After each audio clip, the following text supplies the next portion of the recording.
Hello everyone. Today we will present our project called Data Analysis on the effect of time spent on social media on mental health.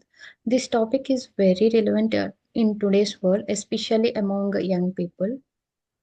We are the team of five, me and Lokesh, Bremara, Shishira and Sony. We are excited to share our findings with you. Next slide, please. Next one. Yeah, no, not this one. Yeah. This is our overview of our project. Social media has become a major part of our daily lives with platforms like Instagram, TikTok, and something being used by millions of people every day. This growing concern about how this content digital interaction might be affecting our mental health. People from all age groups are spending more time online. They are exposed to different types of content, some of which can positively inspire them, but some of which can lead to stress, anxiety, or low self-esteem. Because of these concern, we decided to explore whether there is a real connection between the time people spend on social media on their mental well-being. For these analysis, we used a data set from Kaggle. It's important to mention that this data set does not have any pre-existing solutions. So all our insights and conclusions are based on our original analysis. Next slide, please. Here, the main goal of our project was to analyze a Kaggle dataset to understand how time spent on social media might affect different mental health indicators, such as stress, anxiety, sleep quality, and mood. We wanted to go beyond general assumptions and look at actual data to identify patterns and connections. To guide our analysis, we focused on three key research questions: hours on social media versus stress and anxiety by age.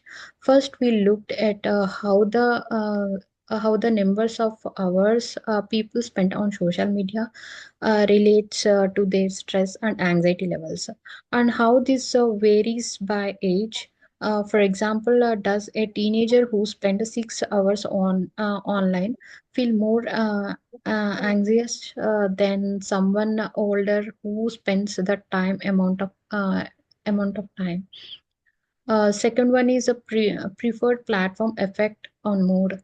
Next, we explored whether the platform someone uses, like Instagram, Facebook, or TikTok, has any connection to their mood. Some platforms may promote comparison or negativity, while others might be more uplifting. Third one is a connected types impact on sleep, stress, and anxiety. Finally, we looked at the type of content users engage with, like entertainment, news, or motivational posts, and how it might influence their sleep quality, stress levels, or anxiety. This helped us understand if what people view is just as important, and how much time they spend online. Next slide, please. Before starting the analysis, we defined a clear success criteria to guide our work.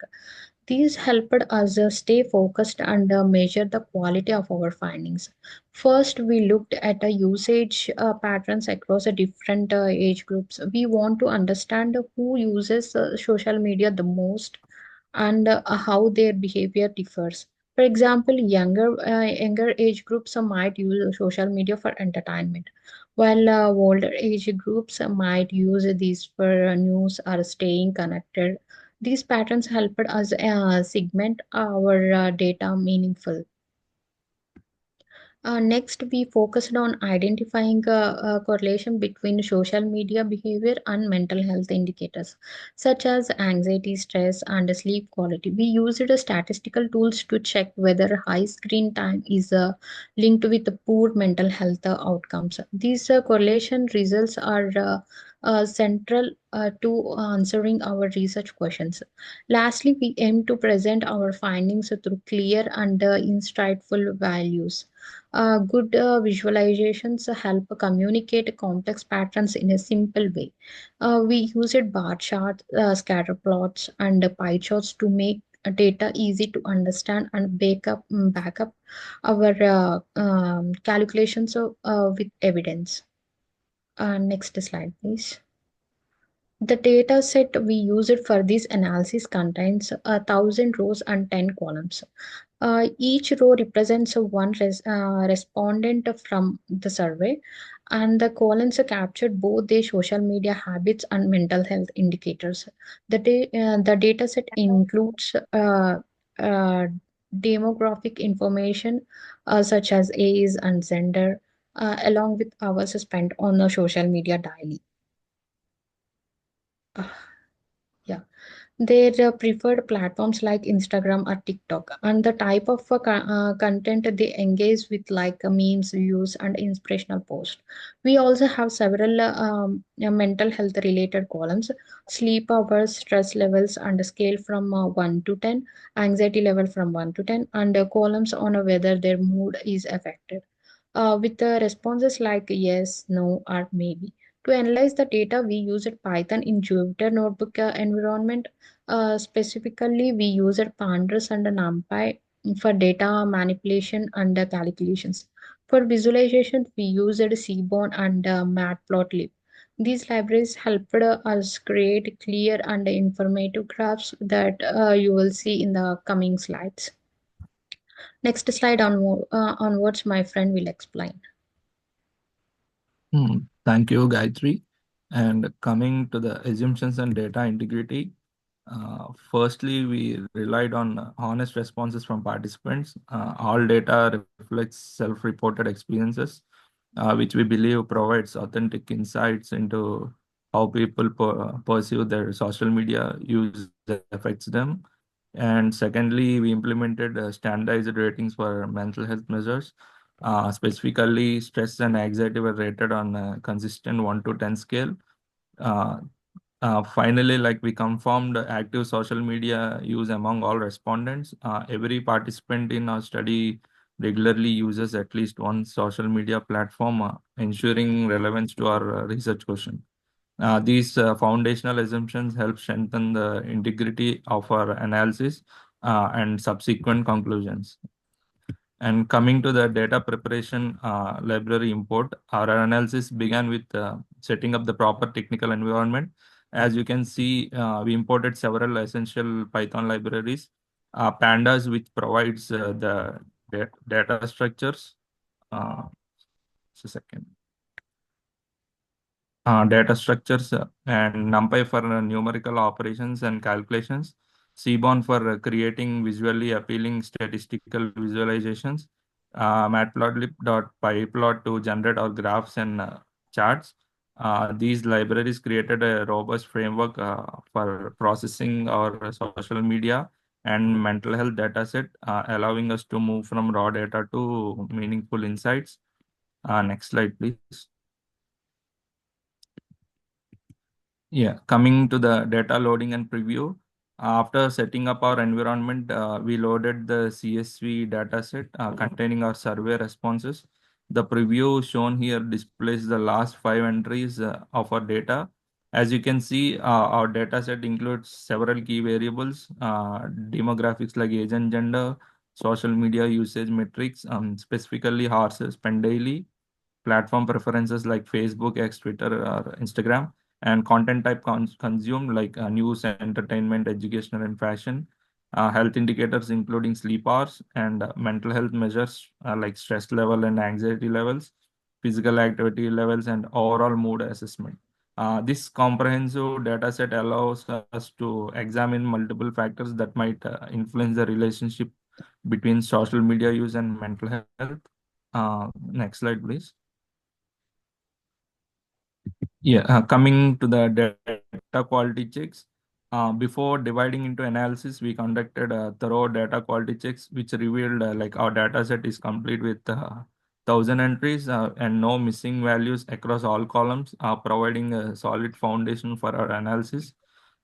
We have five numerical features, one float data type like sleep hours, and four integers, age, hours on social media, stress level, and anxiety level.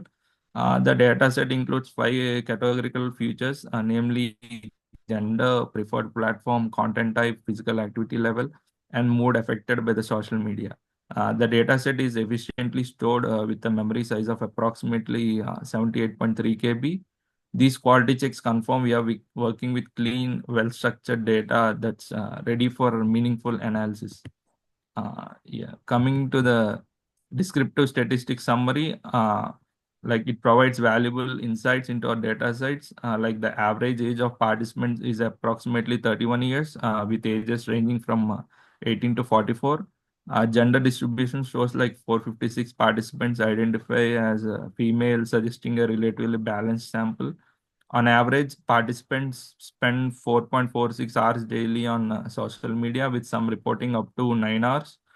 Facebook is the most popular platform with 176 users, closely followed by content focused on fashion with 178 users.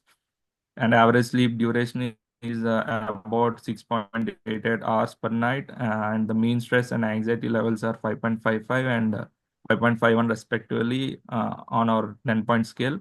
Moderate is the most common physical activity level reported with 426 participants.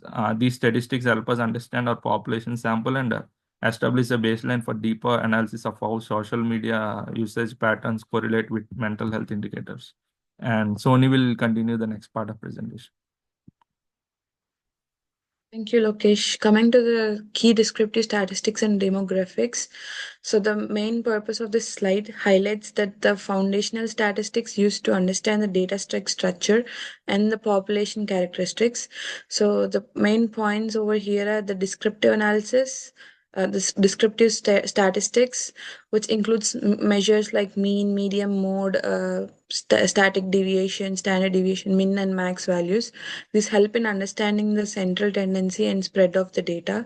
So coming to the demographics, demographics focus on a key variable such as age, gender breakdown, education level, and or income brackets. So age, which provides the average age and age distribution. Gender breakdown is it mentions the proportion or percentage of males and females and others if applicable. And coming to the content and mood, the content that is shown in the social media or fashion content most viewed, moderate physical activity in common, about 48% of more affected by the social media. Coming to the data cleaning, initial checks. Uh, in this slide, we can clearly see the missing values and duplicates preparation for analysis.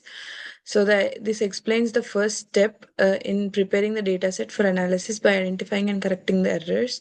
So the main points over here are missing values, which I already said. Highlights how you checked for null or missing data and what proportion or data set was affected. And the duplicates explain if duplicate entries were found and how they were handled. Example, removed. Inconsistent entries, example, differing formats in data fields or spelling variations in category data, and the outliers as well, which is mentions if outliers were identified during the initial exploration and how they were flagged, example, box plots, z scores, and all. So coming to the next slide, data cleaning, handling the unique values. So, to show the strategies used to manage incomplete data entries without introducing bias. So, the techniques here used are deletion and imputation. Deletion is nothing but rows with missing values were removed if they were few and randomly distributed among themselves. Imputation, for important variables, missing values were filled in using mean, median, or predictive methods like regression. So the justification for this one would be like explain the logic behind the method used. Example, mean manipulated was uh, imputation was suitable as the variable was normally distributed. So the impact of this was slowly like show how handling missing data improved completeness and made the data set ready for the analysis. And coming to the next slide. So, data cleaning, standardization. So, the purpose of this slide is to address how extreme or anomalous data points were identified and treated. And here, the detection methods like box plot analysis, Z score, or IQR method are explained. So, for box plot analysis is for the numerical variables, whereas Z score or IQR method is to identify the values beyond the acceptable range. So the treatment for this is the removal of obvious data entry errors. And the impact for this one is show if removing outliers changed means or standard deviation or visualization patterns. And coming to the next slide. So this is the exploratory data analysis, the correlation matrices of numeric features. The first one is sleep versus social media, and then sleep versus age, and then sleep and anxiety relationships and other factors as well. So the normalization or standardization used if variables had different units or scales, especially important before clustering or regression. Encoding the categorical variables, this label encoding or one hot encoding was used to convert text labels into numeric format, and the feature engineering, which helps in the creation of new variables from existing data, example age groups or income to debt ratio. And that's it. Next slide will be explained by my friend. Thank you. Hi, let's discuss about the group by aggregation for research questions. Here, to extract meaningful insights from complex data sets, especially when dealing with diverse groups, we often rely on a technique called group by aggregation. The method is this approach involves summarizing key features such as mean, medium, count, or sum based on categorical variables like age group, region, or user type by grouping the data and then applying aggregation functions, we simplify large volumes of information into clear summaries. The usefulness is the real power of group by lies in its ability to facilitate targeted insights. For instance, if we are analyzing health data, we can determine average cholesterol levels per age group or region. This makes our analysis more actionable and relevant, particularly when making demographic specific decisions or recommendations. And next slide, please.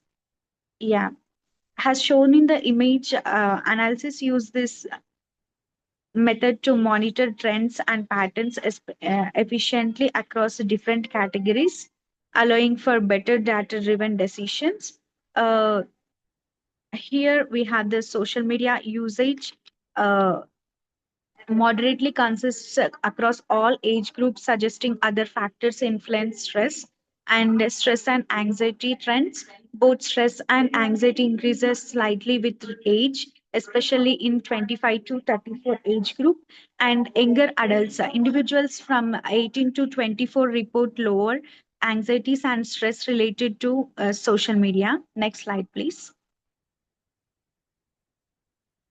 And coming to the mood impact by social media platform, this line presents how different social media mood Instagram and YouTube.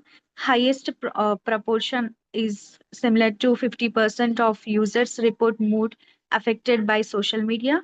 Facebook, Reddit, and Snapchat. Moderate mood impact with 48 to 49% reporting effects. And Twitter. The lowest mood impact, that is 44%, and highest uncertainty is 29% among the users. Next slide, please.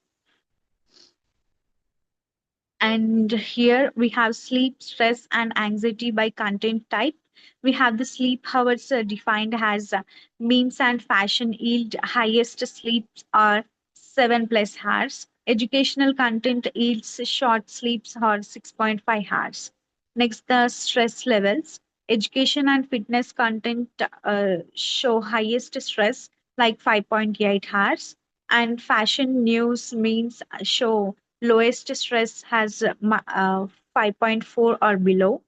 The anxiety levels or news triggers highest anxiety or 6 hours, and memes have lowest anxiety has 5.1.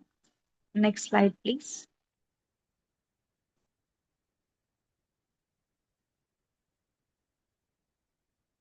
Yeah, content type and mood impact. Here are the memes.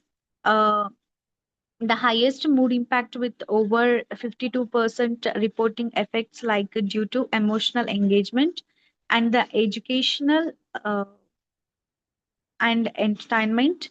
About half of the users report mood effects. Many express uncertainty. Fashion and fitness. In here, the interpretation involves the notable mood effects with mixed reactions, possibly due to self perception and motivation. And next, coming to the news, the lowest mood impact and highest uncertainty, reflecting complex emotional responses. Next idea. Mm. This will be continued, my friend Barabara. Yes, thank you, friends. In this slide, we are performed a bivariate analysis to understand how different levels of physical activity categorized to high, moderate, and low, and affect these three key wellness indicators with the anxiety levels, stress levels, and the sleep hours. So, firstly, the anxiety levels. We observe the individuals with the moderate physical activity report to the highest anxiety levels. Interestingly, those with the high activity levels have lower anxiety and but not the lowest overall. Surprisingly, people with the low activity levels report slightly less anxiety than moderate ones. This suggests that the relationship between the physical activity and the anxiety isn't linear. Simply increasing activity may not directly lower anxiety.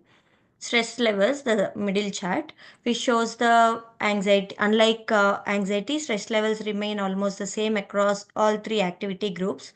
This indicates the physical activity may not be strong influencing factor on stress. Instead, external factors like workload, personal life, or environment might play a more significant role in stress management. The third one is the sleep hours. Here we see all the groups average around 6.87 to 6.9 hours of sleep per night. The moderate activity group reports a slightly higher average, suggesting a minor benefit of moderate activity on sleep duration.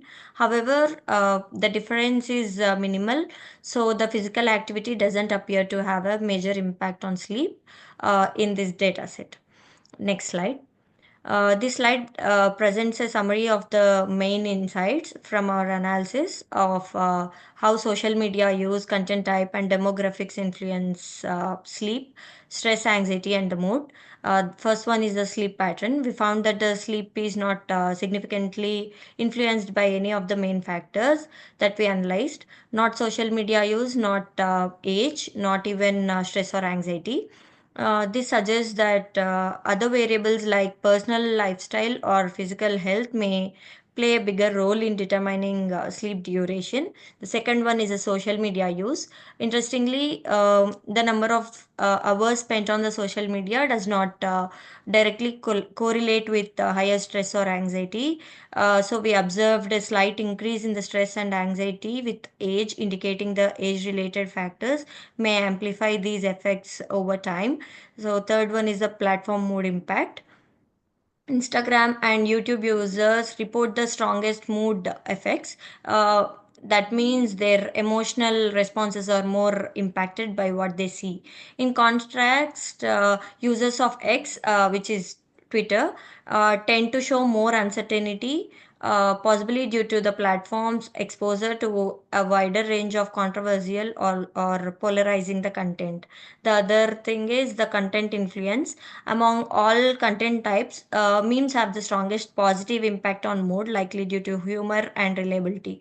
So, educational and fitness content, while often seen as beneficial or linked to higher stress, perhaps due to performance pressure or comparison.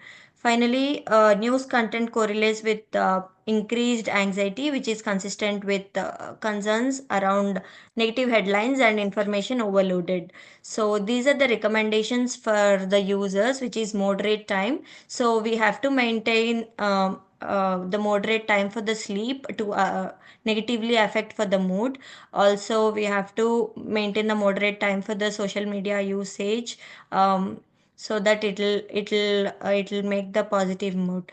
Then the second one is the promote positivity. So wherever you are engage with the positive content, whether it is YouTube, Instagram, the social media, or the sleep, wherever it is, you have to be positive. The other thing is offline activities. So this is whenever you meet some persons in directly. So with the social activities, you have to be very corporate with the people. So it makes positive vibes with the people, and you get the great mood. The next slide, please. So these are the recommended mental health apps, which is tailored interventions. And so we have few apps, which is like mood setter, which you can see. So we have multiple applications like this. So you can directly go to that and you enter the details that you are feeling for. It will be giving you the output and giving you the result, what to maintain, what to verify, and all stuff. So this will also give us the user well-being. So now evaluation and the future directions. There'll be a data quality, alignment with reality, and the practical applications. By using the applications, you'll be maintaining the digital well-being. For alignment with the reality, you have to be very closely to match with the real life experiences, so that it will engage with the moods, and it will affect with the content. So it will maintain the anxieties and stress. Then comes to the data quality. The data set that we used is clean and which has meaningful insights. So it will be useful for the future work too. Next slide, please. So thank you so much. Thank you.